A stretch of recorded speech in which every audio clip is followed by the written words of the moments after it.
स्वागत है दोस्तों आप सभी का आज के YouTube लेक्चर में। और आज का लेक्चर बेस्ड है न्यूमेरिकल ऑफ इलेक्ट्रोस्टैटिक्स। तो इलेक्ट्रोस्टैटिक्स चैप्टर के न्यूमेरिकल पर ये वीडियो बेस्ड है, जिसमें हम क्वेश्चन 1 ये देखेंगे जो इक्विलिब्रियम का क्वेश्चन है।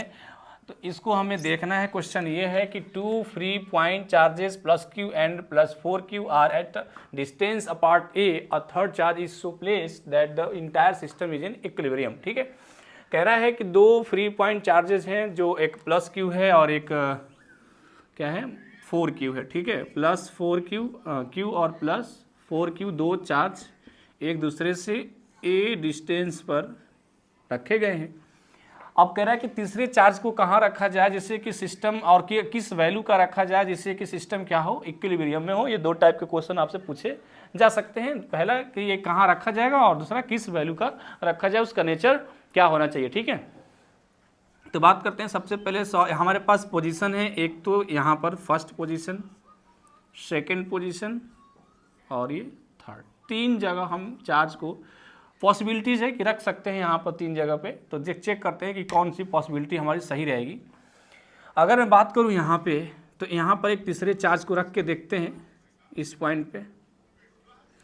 तो एक चार्ज को रख के देखिए क्यू नॉट को, टेस्ट पॉजिटिव चार्ज को रख के देखते हैं क्या होता है। ये वाला चार्ज इसको इस साइड में क्या करेगा, रिपेल करेगा, और 4q वाला भी इस साइड में क्या करेगा, रिपेल करेगा। तो इस केस में इक्विलिब्रियम मतलब नेट फोर्स जीरो होने का चांस नहीं है, तो हम कह सकते हैं कि यहाँ पर चार्ज को नहीं रखा जाएगा। थर्ड केस यहाँ पर है। अगर मैं यहाँ पर बात करूँ तो 4q वाला चार्ज इसको इस साइड भेजेगा, रिपेल करेगा, और q वाला भी इस साइड भेजेगा। तो यहाँ भी समेशन ऑफ फोर्स जीरो नहीं होगा, तो इक्विलिब्रियम पॉइंट यहाँ भी नहीं आएगा। मतलब प्लस q और प्लस 4q के बीच में ही अब चार्ज को रखेंगे। तीसरा चेक कर लेते हैं। दूसरा प्लस q और प्लस 4q के बीच में देखते हैं कि क्या होगा। अगर मान लो हम यहाँ पे चार्ज रखते हैं तो प्लस q इसको इस साइड रिपेल करेगा और 4q इसको इस साइड। तो इस केस में दो फोर्स अपोजिशन का केस बन रहा है। यदि फोर्स दोनों इक्वल होते तो यहाँ पर summation of f is equal to zero का पॉसिबिलिटी बन रही है। तो हम चार्ज को कहीं इसी बीच में रखेंगे जिससे कि ये इक्विलिब्रियम में आएगा। ठीक है, देखते हैं कि आखिर में इस चार्ज को कहाँ पर रखें। कि अब तो मालूम चल गया कि हम चार्ज को इन दोनों चार्ज के, तीसरे चार्ज को इन दोनों चार्ज के बीच में ही रखेंगे। अब कहाँ पर रखेंगे तो एक पॉसिबिलिटी बनती है, ध्यान से देखते हैं इसको, कि ये 4q है और ये प्लस q है। ठीक है, तो जाहिर सी बात है कि हम जो हमारा पॉइंट होगा इक्विलिब्रियम वाला वो q के पास होगा। क्यों? क्योंकि 4q बड़ा चार्ज है, हमें फोर्स को इक्वल करना होगा। तो 4q वाला आकर के यहाँ पर एक ऐसा केस बन सकता है जिससे कि q का जो फोर्स होगा F मतलब फोर्स ड्यू टू q1, और यहाँ पर F force due to 4q बन सकता है। दो पॉसिबिलिटी जिसमें यहाँ पर आ करके जो इक्विलिब्रियम पॉइंट मिल सकता है। ठीक है, तो ये पॉइंट कहाँ पर होगा, ये जो पॉइंट जो इक्विलिब्रियम पॉइंट होगा, इक्विलिब्रियम पॉइंट वो कहाँ पे नज़दीक होगा, प्लस q के। ठीक है, नियरर टू स्मॉलेस्ट चार्ज है ना, नियरेस्ट टू स्मॉलेस्ट चार्ज, ये आपका इक्विलिब्रियम पॉइंट नज़दीक होगा छोटे चार्ज के। अब बात करते हैं कहाँ पर होगा। तो मान लेते हैं कि ये पॉइंट छोटे वाले चार्ज से x डिस्टेंस पर है। कितने डिस्टेंस पर, x डिस्टेंस पे। तो यहाँ से यहाँ तक का जो बाकी जो डिस्टेंस होगा वो कितना हो जाएगा, बाकी डिस्टेंस, तो ये हो जाएगा a माइनस x, यही होगा।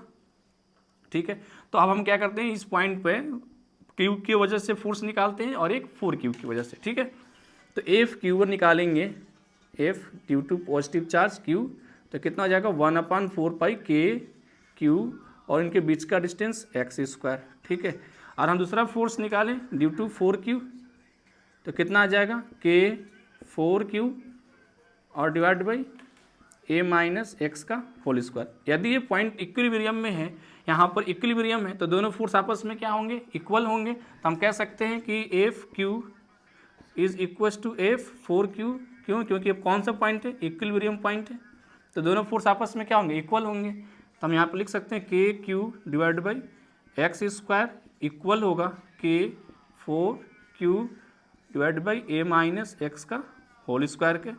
अब q से q कैंसिल, k से k कैंसिल हो गया। अब यहाँ पे हम सॉल्व करेंगे तो हमारा फर्दर हो जाएगा a माइनस x का whole square divide by x², और यहाँ पर हो जाएगा 4। ये तो 1 हो गया इधर आकर के ना, तो ये क्या हो जाए ए, अब हम रूट में कर देते हैं a minus x divided by x, तो कितना आ जाएगा 2। तो हम यहाँ सॉल्व करेंगे, x का वैल्यू निकालेंगे, तो a minus x is equal to 2x, कैसे आया, बाई क्रॉस मल्टीप्लाई से, है ना। तो a इक्वल टू कितना हो गया 3x, तो x इक्वल टू कितना आ जाएगा a/3, मतलब पूरे डिस्टेंस का 1/3 पॉइंट जहाँ पर होगा ये x का वैल्यू कितना आ गया a/3, वहाँ पर इक्विलिब्रियम पॉइंट आ जाएगा। ठीक है, देखेंगे कि आखिर में किस वैल्यू का चार्ज रखेंगे कि सिस्टम इक्विलिब्रियम में रहे। क्यों, क्योंकि अगर हम यहाँ पर ज़्यादा वैल्यू का चार्ज रख देंगे तो इनके वजह से इन दोनों चार्ज की जो इक्विलिब्रियम जो स्टेबिलिटी है उन पे असर पड़ जाएगा और ये दोनों छोड़ के जा सकते हैं या दोनों अट्रैक्ट हो सकते हैं। तो अब बात आती है कि किस नेचर का और किस वैल्यू का हम यहाँ पर चार्ज को रखेंगे। तो इसके लिए थोड़ा सा एक और केस देखते हैं, बात डिस्कस करते हैं थोड़ा सा। मान लो ये हमने रखा था Q था और ये कितना था 4Q था, ठीक है, और हमने यहाँ पर x equals to a/3 distance पर हमने देखा कि इक्विलिब्रियम पॉइंट आ रहा है। जो पूरा डिस्टेंस कितना था a था, तो a माइनस a/3 करेंगे तो कितना आ जाएगा 2a/3, तो बाकी जो रिमेनिंग डिस्टेंस वो 2a/3 हो जाएगा। अभी हम देखें हैं x इक्वल्स टू कितना है a/3, तो ये कितना हो जाएगा 2a/3। अब बात ये आती है कि आखिर में किस वैल्यू का चार्ज रखें, Q0 को पॉजिटिव रखें, निगेटिव रखें और किस वैल्यू का रखें, उसको डिस्कस करते हैं। अगर यहाँ पर हम पॉजिटिव रखेंगे पॉजिटिव, तो ध्यान से देखते हैं इस वाले चार्ज की स्टेबिलिटी पर क्या इफेक्ट होगा। अगर हम यहाँ पर पॉजिटिव रखते हैं तो ये वाला भी इसे रिपेल करेगा इस साइड में, और ये भी चार्ज से क्या करेगा रिपेल करेगा, तो दोनों रिपेल करेंगे, जिससे प्लस Q क्या हो सकता है कि जो जिस सिस्टम में था उसको छोड़ के जा सकता है, क्योंकि वहाँ पर नेट फोर्स 0 नहीं है, तो इक्विलिब्रियम में ये नहीं रहेगा। तो अगर इसी टाइप में यहाँ भी ऐसे देखेंगे तो यहाँ भी यही हाल होगा। अगर प्लस Q रहा तो दोनों के दोनों चार्ज इस चार्ज को क्या करेंगे रिपेल करेंगे, जिससे कि ये सिस्टम को छोड़ के जा सकता है, तो इक्विलिब्रियम नहीं रहेगा, है ना। तो हमें इक्विलिब्रियम में लाने के लिए हम यहाँ पर क्या रखेंगे निगेटिव चार्ज रखेंगे। तो नेचर तो मालूम चल गया, क्यों रखेंगे निगेटिव, क्योंकि देखो अगर मान लो प्लस 4Q उसको इस साइड में रिपेल करता है तो माइनस Q से क्या कर लेगा अट्रैक्ट कर लेगा, जिससे कि दोनों फोर्स का अपोजिशन का केस बन रहा है। और ये दोनों फोर्स यदि दोनों इक्वल होंगे तो सिस्टम में ये प्लस Q क्या हो जाएगा इक्विलिब्रियम में हो जाएगा। तो हम यही काम करेंगे, क्या रखेंगे माइनस रखेंगे, क्या रखेंगे माइनस। अगर दो चार्ज प्लस हैं तो जो तीसरा जो चार्ज आएगा वो कैसा आएगा बीच में निगेटिव चार्ज आएगा। अगर दोनों माइनस माइनस होते तो क्या आता है यहाँ पर पॉजिटिव आता है, ठीक है।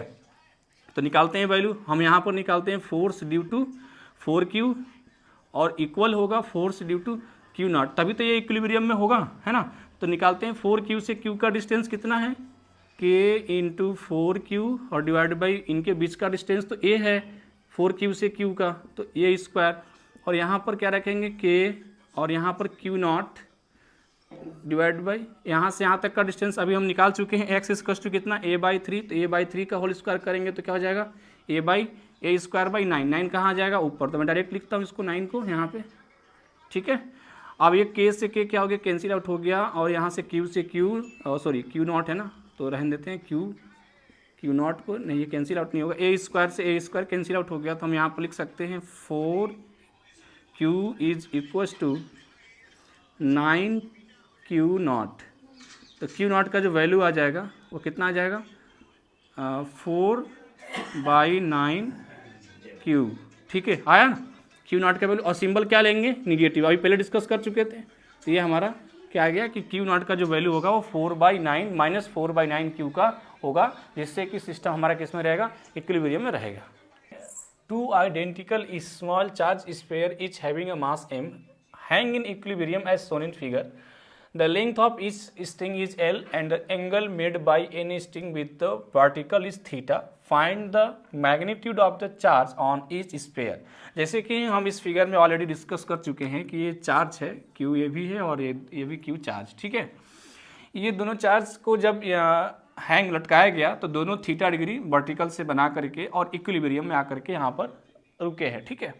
आपको ये बताना है कि इस चार्ज का वैल्यू क्या होगा, ठीक है। तो हम बात करते हैं यहाँ पर, जब इस चार्ज पे किसी एक चार्ज की हम चार्ज का डिस्कस कर लेते हैं। मान लो इस चार्ज पे टेंशन T लग रहा होगा ऐसे, ठीक है। एक क्या लग रहा होगा mg, जो इसका वेट होगा वो डाउनवर्ड डायरेक्शन में, और इन दोनों चार्ज की वजह से कूलॉम फोर्स या electrostatic force between two charges, जो कि कहाँ होगा हमेशा जो रिपेल करेगा यहाँ से, ये इस तरीके से इलेक्ट्रोस्टैटिक फोर्स लग रहा है, ठीक है। अब इसे हमें डिस्कस करना, अगर इक्विलिब्रियम में है तो समेशन ऑफ नेट फोर्स यहाँ पर क्या होगा, 0 होना चाहिए, चाहे हॉरिजॉन्टल या वर्टिकल। तो हम इसमें एक लाइन ऐसे ड्रॉ करते हैं, ये लाइन ऐसे, ठीक है। यहाँ भी क्या हो जाएगा, थीटा। तो अगर हम टी का कंपोनेंट लें तो ऊपर आ जाएगा टी कॉस थीटा और इस साइड में आ जाएगा टी साइन थीटा होगा। अगर ये चार्ज इक्विलिब्रियम में है तो यहाँ पर सम ऑफ हॉरिजॉन्टल फोर्स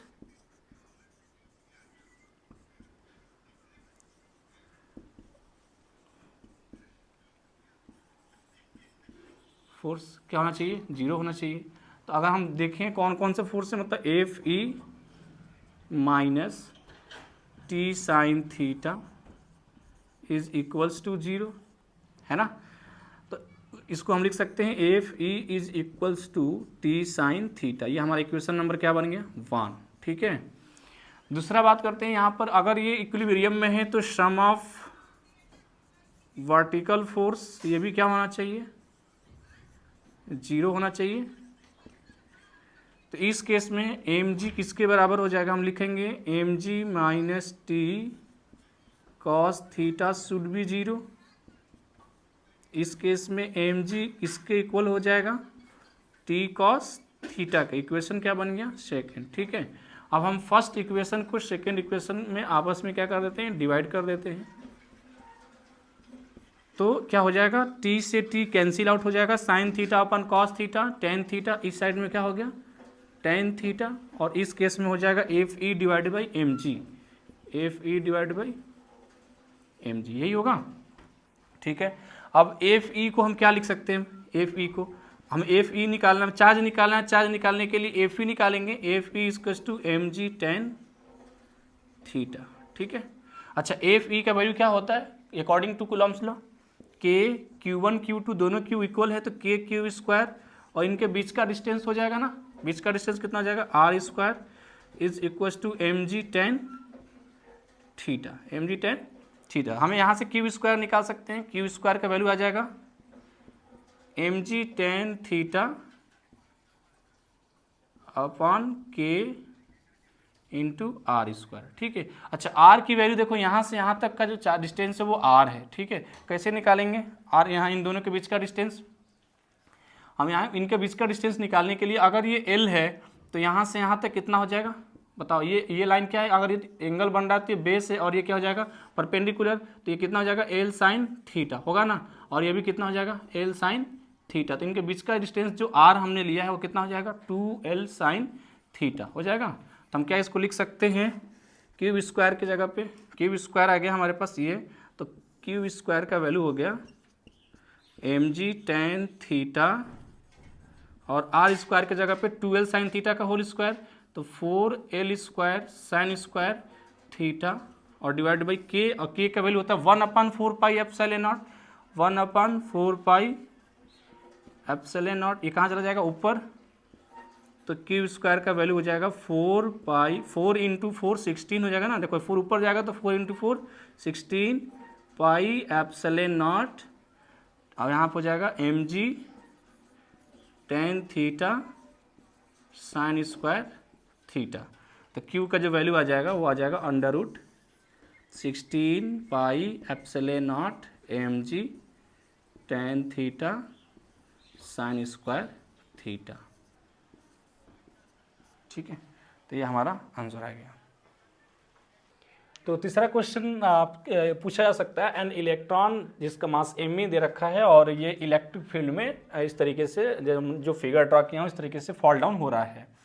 दूसरे केस में इन्होंने क्या किया है कि क्वेश्चन में कि इलेक्ट्रिक फील्ड को रिवर्स कर दिया गया है और फिर इसमें कौन आ रहा है, नीचे प्रोटॉन आ रहा है, ठीक है। तो आपको ये बताना है कि find the ratio of T electron and T proton, मतलब कि इन टाइम ट्रेवल करने में जो इलेक्ट्रॉन को जो टाइम लगा और जो प्रोटॉन का टाइम लगा उनका रेशियो निकालना है, ठीक है।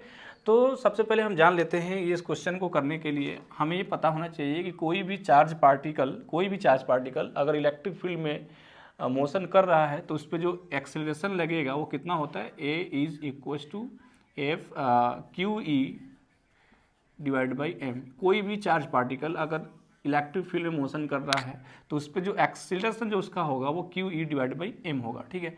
अब मानते हैं डिस्टेंस डी है, इनिशियली वो रेस्ट पे होगा तो हम ये फॉर्मूला लगा सकते हैं, जो डिस्टेंस डी ट्रेवल किया है तो डिस्टेंस डी के लिए s is equal to u t plus half a t square. तो इनिशियली जीरो है तो हम क्या लिख सकते हैं, half a t square time निकालने के लिए, ठीक है। ये हम टाइम निकाल सकते हैं। हम टाइम की बात करें तो टाइम का जो वैल्यू आ जाएगा t square is equal to 2d और डिवाइड बाई ए हो जाएगा, 2d डिवाइड बाई ए। तो अगर हम और आगे लिखें तो t square is equal to हो जाएगा 2t और ए का जो वैल्यू था q E divide by m, q E divide by m. M कहाँ आ जाएगा, ऊपर, एम कहाँ आ जाएगा, ऊपर। तो टाइम का स्क्वायर आ गया 2dm divide by Q E. अब इस क्वेश्चन में ये बोला है, देख सकते हैं, charge on electron and proton both are same, मतलब क्यू भी सेम हो गया। और इन्होंने ये बोला है कि इलेक्ट्रिक फील्ड को चेंज नहीं किया गया है तो ई भी सेम हो गया। और 2 तो कांस्टेंट है, डी कांस्टेंट है, मतलब हम कह सकते हैं यहाँ पर टी स्क्वायर जो होगा वो डायरेक्टली प्रोपोर्शनल हो गया एम के, यहाँ पर टाइम जो होगा वो डायरेक्टली प्रोपोर्शनल हो गया अंडर रूट एम के, ठीक है। यही टाइम यहाँ पर एक और क्वेश्चन पूछा जा सकता है कि बताओ ये जो टाइम जो निकल के आया वो ग्रेविटेशनल फील्ड फ्री फॉल में, फ्री फॉल के कंडीशन से कैसे अलग है। तो हम वहाँ पे जानते हैं कि फ्री फॉल कंडीशन में जो टाइम होता है वो मास पे डिपेंड नहीं होता है, लेकिन इसमें जो टाइम जो मतलब इन्फ्लुएंस ऑफ, या ये कह सकते हैं कि इफेक्ट ऑफ इलेक्ट्रिक फील्ड की बात करें तो उसमें जो टाइम होता है किसी भी चार्ज पार्टिकल का वो किस पे डिपेंड करता है, उसके मास पे डिपेंड करेगा, ठीक है। तो अब हमें रेशियो निकालना है, सिंपली हम निकाल सकते हैं, इलेक्ट्रॉन अपॉन प्रोटॉन निकालना है। तो अगर T electron divide by T proton लेंगे तो हम यहाँ पे क्या कर देंगे, मास ऑफ इलेक्ट्रॉन और मास ऑफ प्रोटॉन। और हम जनरली हम जानते हैं लगभग जो मास ऑफ प्रोटॉन इलेक्ट्रॉन होता है वो, जो मास ऑफ प्रोटॉन होगा वो नियर अबाउट 1830 गुना बाहरी होता है, किससे, मास ऑफ इलेक्ट्रॉन से, ठीक है। तो ऐसे एम से एम कैंसिल आउट हो जाएगा, जिनका वैल्यू होता है नियर अबाउट 1/42.8। तो ये रेशियो निकल के आ गया। मतलब इसमें हम कह सकते हैं कि इलेक्ट्रॉन और प्रोटॉन दोनों का बीच का रेशियो कितना, 1/42.8। मतलब जो प्रोटॉन होगा वो ज़्यादा टाइम लेगा as compare to electron. Electron जो होगा 42.8 टाइम्स क्या होगा, कम टाइम लेगा इस डी डिस्टेंस को ट्रेवल करने के लिए। तो ये हमारा इसका सोल्यूशन होगा। Question 4, droplet of ink in an industrial ink jet painter carries a charge of 1.6 × 10⁻⁻10 coulomb and is deflected on to the paper by a force of 3.2 × 10⁴ Newton. Find the strength of the electric field to the produce this force. तो इस question में ये कह रहा है कि एक droplet है जिसमें जो ड्रॉपलेट ऑफ इंक जो होता है जिसको स्प्रेड किया गया है, जिसमें चार्ज है 1.6 × 10⁻⁻10 कूलम, ठीक है। तो चार्ज का वैल्यू दे रखा है 1.6 × 10⁻⁻10 coulomb and is reflected on to the paper by a force. और उसको एक पेपर पे रिफ्लेक्ट किया जाता है कितने फोर्स से, 3.2 × 10⁻⁴ न्यूटन से। तो फाइंड द स्ट्रेंथ। तो जैसे कि हम जानते हैं E इज इक्वल टू होता है F डिवाइड बाई Q होता है, और F का दे रखा है वैल्यू, F दे रखा है कितना 3.2, इतने फोर्स लगा करके उससे क्या किया जा रहा है, डिफ्लेक्ट किया जा रहा है। तो फोर्स का दे रहा है और किसको किया जा रहा है, तो इस चार्ज को, ठीक है। तो हम इलेक्ट्रिक फील्ड निकाल सकते हैं 1.6 × 10⁻⁻10। तो ये हो जाएगा 16 2 जा 32 और ये हो जाएगा 2 × 10⁻⁻4 और ये प्लस 10 जाएगा तो 10⁻+6, ठीक है। न्यूटन पर कूलम कह सकते हैं या वोल्ट पर मीटर कह सकते हैं। तो इस तरीके से इसका ये आंसर सिंपल क्वेश्चन था।